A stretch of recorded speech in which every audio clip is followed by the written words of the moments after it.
বিশ্ব সংবাদে আপনাকে স্বাগত।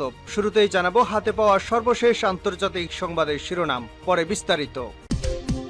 পুরোদমে ইরান ইসরায়েল ফিলিস্তিন যুদ্ধ চলছে, জানিয়ে দিব আমাদের হাতে থাকা সর্বশেষ গুরুত্বপূর্ণ আপডেট আন্তর্জাতিক সংবাদ। গাজায় হামাস যোদ্ধা ও ইসরায়েলি বাহিনীর ব্যাপক সংঘর্ষ। এরপর জানিয়ে দিব যুক্তরাষ্ট্র ও যুক্তরাজ্যের বিরুদ্ধে নিষেধাজ্ঞা দিল ইরান। আরো জানিয়ে দিব গাজায় আগ্রাসন, আইসিসির ওয়ারেন্ট নিয়ে ফিলিস্তিনকে হুমকি ইসরায়েলের। এদিকে আইসিজিতে ইসরায়েলের বিরুদ্ধে সমর্থন দেবে তুরস্ক। এবং সর্বশেষ জানিয়ে দেব ইসরায়েলের সমালোচনাকারীদের গ্রেপ্তার করছে সৌদি।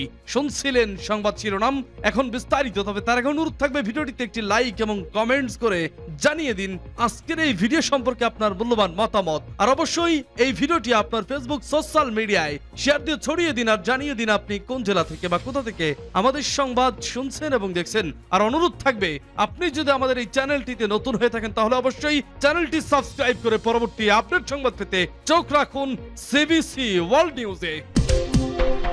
গাজায় হামাস যোদ্ধা ও ইসরায়েলি বাহিনীর মধ্যে ব্যাপক সংঘর্ষ। অবরুদ্ধ গাজা ইসরায়েলি বাহিনীর সাথে রাতভর ফিলিস্তিনি প্রতিরোধ আন্দোলন হামাসের তুমুল লড়াই হয়েছে।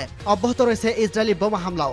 ইসরায়েলি বাহিনী গাজা শহরের মধ্যে এলাকাকে লক্ষ্য করে এই বোমা হামলা চালাচ্ছে। হামলা চালিয়েছে নুসাইরাত শরণার্থী ক্যাম্পে। এই ক্যাম্পের একটি মসজিদেও হামলা চালিয়েছে ইসরায়েলি বাহিনী। প্রত্যক্ষদর্শীরা জানিয়েছে আল মুগরাকা এলাকায় বোমা হামলা অব্যাহত রয়েছে। এখনই হামাসের যোদ্ধা ও ইসরায়েলি বাহিনীর সদস্যদের মাঝে তুমুল লড়াই অব্যাহত রয়েছে।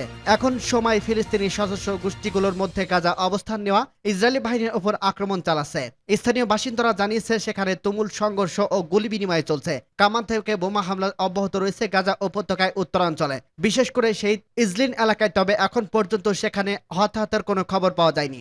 গত বছরের 7 অক্টোবর থেকে অবরুদ্ধ গাজা উপত্যকায় ইসরায়েলি বাহিনীর অব্যাহত আক্রমণে নিহত ফিলিস্তিনির সংখ্যা বেড়ে দাঁড়িয়েছে 34,596 জনে। এছাড়া আহত হয়েছে 77,881 জন।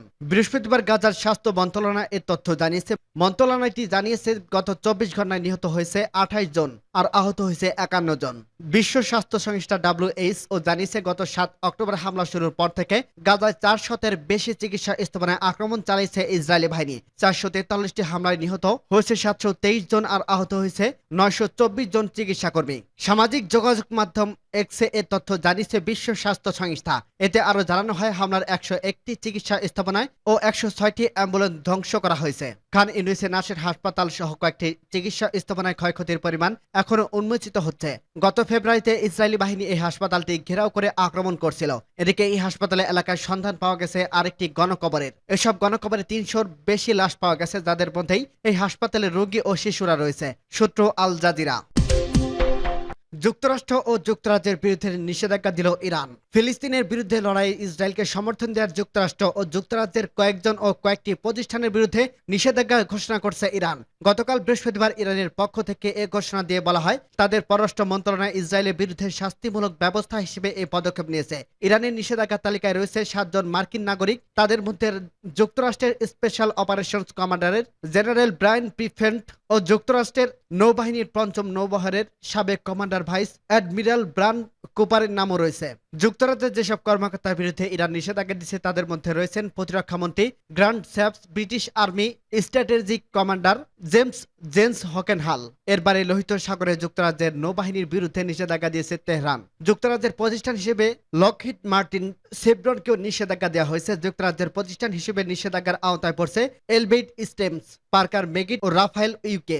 ইরানের পররাষ্ট্র মন্ত্রণালয় বলছে এই নিষেধাজ্ঞার ফলে ইরানের আর্থিক ও ব্যাংকিং ব্যবস্থা এসব প্রতিষ্ঠান ও ব্যক্তি কোনো লেনদেন করতে পারবে না। ইরানের তাদের সব সম্পদে নিষেধাজ্ঞা থাকবে। এছাড়া ইরানের কোনো অঞ্চলে তারা প্রবেশ করতে পারবে না। ইরানের দেওয়া এই নিষেধাজ্ঞার ফলে এক ব্যক্তি এবং এসব প্রতিষ্ঠানের উপর কি ধরনের প্রভাব পড়বে বা ইরানের সঙ্গে তাদের চুক্তি বা ইরানের থাকা তাদের সম্পদের বিষয়টি নষ্ট হবে।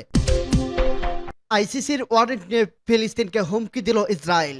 আন্তর্জাতিক অপরাধ আদালত আইসিসির ইসরায়েলের নেতাদের বিরুদ্ধে গ্রেপ্তারি পরোয়ানা জারি করলে ফিলিস্তিন কর্তৃপক্ষের বিরুদ্ধে প্রতিশোধমূলক পদক্ষেপ নেওয়া হবে। এতে ফিলিস্তিনের পতন হতে পারে। যুক্তরাজ্যের জো বাইডেন প্রশাসনকে এমন সতর্কতা দিয়েছে ইসরায়েলের সরকার। 2 ইসরায়েলি কর্মকর্তা ও মার্কিন কর্মকর্তা এসব কথা জানায়। ইসরায়েলের প্রধানমন্ত্রী বেঞ্জামিন নেতানিয়াহু, প্রতিরক্ষামন্ত্রী এফ গ্যালান্ট এবং প্রতিরক্ষা বাহিনীর প্রধান হার্জি হাভেলির বিরুদ্ধে গ্রেপ্তারি পরোয়ানা জারির প্রস্তুতি নিচ্ছে আইসিসি। আর এ নিয়ে 2 সপ্তাহ ধরে উদ্বেগের মধ্যে রয়েছে দেশটির কর্মকর্তারা। নেদারল্যান্ডসের হেগে অবস্থিত আইসিসি ইসরায়েলের হামাসের মধ্যে সম্ভাব্য যুদ্ধ অপরাধের তদন্ত করছে। প্রতিবেদনে বলা হয়, কয়েক সপ্তাহ ধরে ইসরায়েল যুক্তরাষ্ট্রকে বলছে ফিলিস্তিন কর্মকর্তা ইসরায়েলি নেতাদের বিরুদ্ধে গ্রেপ্তারি পরোয়ানা জারির জন্য আইসিসি প্রসিকিউটরকে চাপ দিচ্ছেন। আর এ তথ্য তাদের কাছে রয়েছে বলে জানান ইসরায়েলের 2 কর্মকর্তা। এমন হলে ফিলিস্তিন কর্তৃপক্ষ দায়ী হবে এবং তেল আবিবে কঠোর পদক্ষেপের মধ্যে এ প্রতিশোধ নেবে, যা ফিলিস্তিনকে পতনের দিকে নিয়ে যেতে পারে। 2 মার্কিন কর্মকর্তা বলেছেন, বাইডেন প্রশাসন এর মধ্যে আইসিসির কর্মকর্তাদের জানিয়েছে ইসরায়েলি নেতাদের বিরুদ্ধে গ্রেপ্তারি পরোয়ানা ভুল সিদ্ধান্ত হবে এবং যুক্তরাষ্ট্র এই পদক্ষেপ সমর্থন করে না। এদিকে গাজা উপত্যকার রাফা শহরে ইসরায়েলি হামলা ঠেকাতে মার্কিন ডেমোক্রেটদের চাপের মুখে রয়েছেন প্রেসিডেন্ট জো বাইডেন। বুধবার একটি চিঠির মাধ্যমে এ বিষয়ে বাইডেনকে নতুন করে চাপ দেন তারা। শহরটিতে গাজায় 23 লাখ বাসিন্দার প্রায় অর্ধেক আশ্রয় নিয়েছে।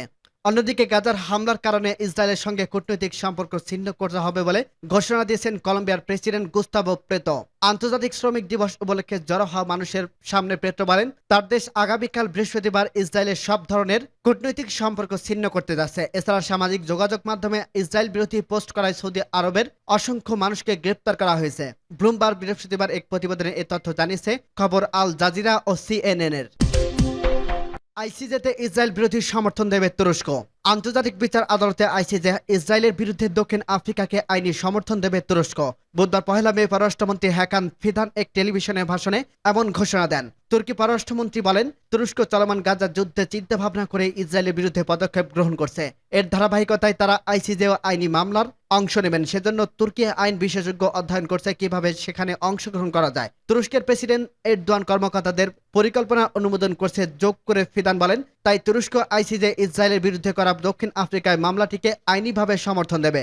শীঘ্রই আদালতে আমাদের পক্ষে থেকে আবেদন করা হবে। তুরস্কের এই পদক্ষেপের মাধ্যমে দক্ষিণ আফ্রিকায় মামলাটিকে শক্তিশালী করার চিন্তা করছে নিকারাগুয়া এবং কলম্বিয়া। এর আগে পৃথক আবেদনের মাধ্যমে একই মামলায় সম্পৃক্ত হওয়ার চেষ্টা করছে, কিন্তু আদালত তাদের অনুরোধের বিষয়টি এখনো রায় দেয়নি। সূত্র মিডল ইস্ট আই।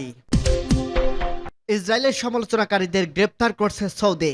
ইসরায়েল ফিলিস্তিন ইস্যুতে সৌদি আরবের ভূমিকা বেশ বিতর্কিত। এরই মধ্যে একবার সামাজিক যোগাযোগ মাধ্যমে ইসরায়েল বিরোধী পোস্ট করায় দেশটির অনেককে গ্রেপ্তার করার খবর পাওয়া গেছে। খবর টাইমস অফ ইসরায়েল। ইসরায়েল বিরোধী মনোভাব প্রকাশের কারণে যারা গ্রেপ্তার হয়েছেন তাদের মধ্যে একটি কোম্পানির সর্বোচ্চ কর্মকর্তাও রয়েছেন। জানা গেছে, সৌদি প্রিন্স মোহাম্মদ বিন সালমানের একটি প্রকল্পে কাজ করে তার কোম্পানির নাম গোপন রাখার শর্তে একটি সূত্র জানিয়েছে গাজায় চলমান হামাস ও ইসরায়েলের যুদ্ধ নিয়ে সামাজিক মাধ্যমে লেখালেখি করেছিলেন ওই কর্মকর্তা। এদিকে আরেক ব্যক্তিকে গ্রেপ্তার করা হয়েছে। যুক্তরাষ্ট্র মালিকানাধীন কোম্পানিগুলো পণ্য বয়কটের আহ্বান জানিয়েছে। বিশ্বের অনেক মুসলিম দেশের নাগরিকদের ইসরায়েল ও মার্কিন কোম্পানির পণ্য বয়কট করতে দেখা গেছে। এর জেরে অনেক কোম্পানি তাদের ব্যবসা গুটিয়ে নিতে বাধ্য হয়েছে। সৌদি সরকারের একটি সূত্র ব্লুমবার্গের জানিয়েছে, সৌদি ইরানপন্থীতে একটি প্রভাবের বিস্তার ঘটতে পারে এমন আশঙ্কা থেকে এসব ব্যক্তিকে গ্রেপ্তার করা হয়েছে। তবে গাজায় যুদ্ধ শুরুর পর ইসরায়েল বিরোধী অবস্থানের কারণে মোট কয়জনকে গ্রেপ্তার করা হয়েছে সেটি স্পষ্ট নয়।